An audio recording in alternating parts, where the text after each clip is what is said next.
All right, we've got Kayden paired up with Jacob deGrom here. Let's take it through live one time and we'll break down a couple things.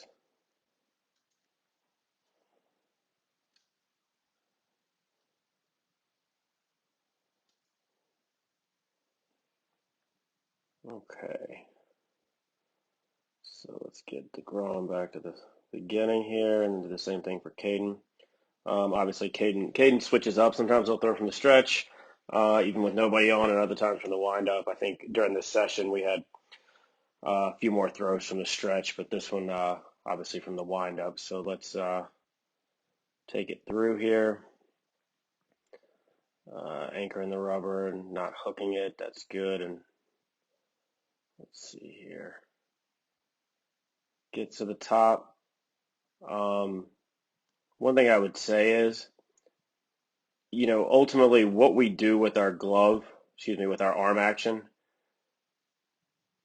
is all leading us to where our arm is at the time that front foot lands. But generally speaking, we want to see the ball, either our handbrake. So he's in a good spot here right at our chest where the ball is in his glove. Ideally, and let's just take Jacob deGrom here. Notice how he has his handbrake after he starts down the mound, a good bit after. He's probably delayed even more so than a lot of guys would be. Whereas Kayden kind of takes his out pretty quickly. Again, the only reason it only matters where your arm is when your front foot, your stride foot lands, which he's actually in a pretty good spot there for the most part.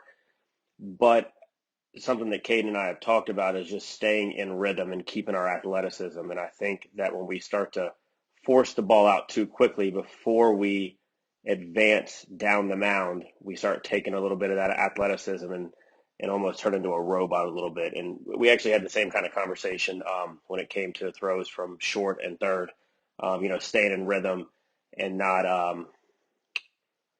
overthinking things too much here. So let's go back, clear this out. So that's one thing. Let's work on maybe holding on to that ball in the glove a little bit longer down the mound, because I think you'll see that the vast majority of higher level pitchers will do that just from a rhythm standpoint. We want our glove. His handbrake though is at a nice 45-degree angle. We want to lead as much as we can down the mound with that front hip. I would say he probably opens up a little bit more quickly than we would like to see there. So we'll do some things to help with that. When he gets into the front heel land, front stride, let's just take Jacob down through here and point out just a couple things. I think we're leaving certainly some velocity and some accuracy and some other things on the table here with Kayden. He's a taller kid, and you'll just kind of, I don't know exactly what this length of stride is for deGrom, but typically when you're working down a mound, it's somewhere between 90 and in some cases 110% of your overall height. Obviously, we're working from a mound here, and I would say his stride could get somewhere in this range, and it wouldn't be too much of an overreach. And it directly relates to the extension that he's getting here from that ankle up to the knee. A lot of velocity can be gained if we can go ahead and extend that out a good bit more. Let's take a look at his stride direction. You'll kind of see where deGrom, in most cases, big leaguers are going to be able to stride, and their landing foot is going to be somewhere at around a 20 to 45-degree angle to the plate. Kayden's actually in a pretty good spot here. He looks to be slightly closed when he does this, but it's tough to tell from this angle. You usually want to land to where your back, so in his case, his right toes are in line with his left heel when he lands. So it might look a hair closed, but that's typically where we want to be.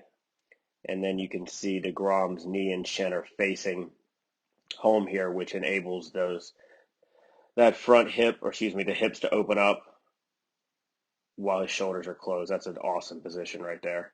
That's the definition of hip to shoulder separation. And Kayden is actually not in a bad spot there. Excuse me, I meant that to be a circle. So we're not too bad here. We can work on that a little bit. Let's go. And also, you'll see his shoulders are more in line. I think Kayden's are, he's almost like he's throwing uphill a little bit, and that's directly related to the stride length not being extended out as far as I think we can get it. Let's take it through here. Just talking about where the ball is when his front foot lands.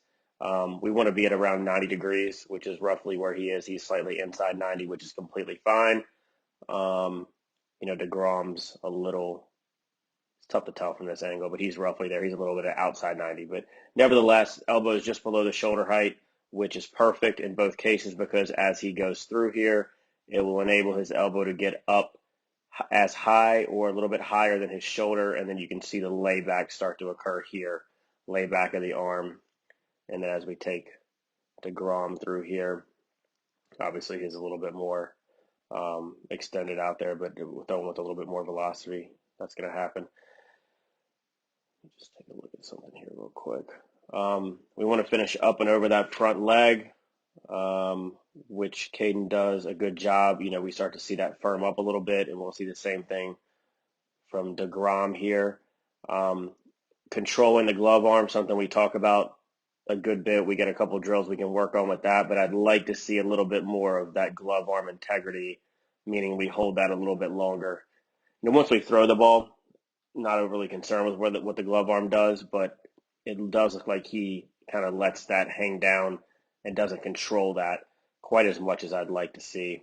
That relates to accuracy, and it also slows down, stops the rotation so that we have that linear force going towards home. Does a good job, though, of following through, letting that back shoulder replace the front shoulder, and you can kind of see where this heel kind of points off towards, third base, which tells me, in the same case with deGrom here, which tells me that his follow through up and over that front leg has been completed. And in deGrom's case, he actually finishes up kind of off to the, where his feet kind of line up with one another. Not overly concerned with that, but Kayden's kind of doing the same thing here. But that does tell me that we've got a full, follow through up and over that front leg. So I like what I see there. I think if we just work on the stride length, I think that's going to solve a lot of the problems. The rhythm, maybe delaying the handbrake, taking the ball out of the glove a little bit later as we advance down the mound, and then working on that stride length. Those two things right there, I think, and we're going to be in real good shape. But a lot of good things already, obviously, and I think we make a couple tweaks, and we'll be throwing a little bit more accurately, and obviously add to that velocity as well. Good stuff, Kayden.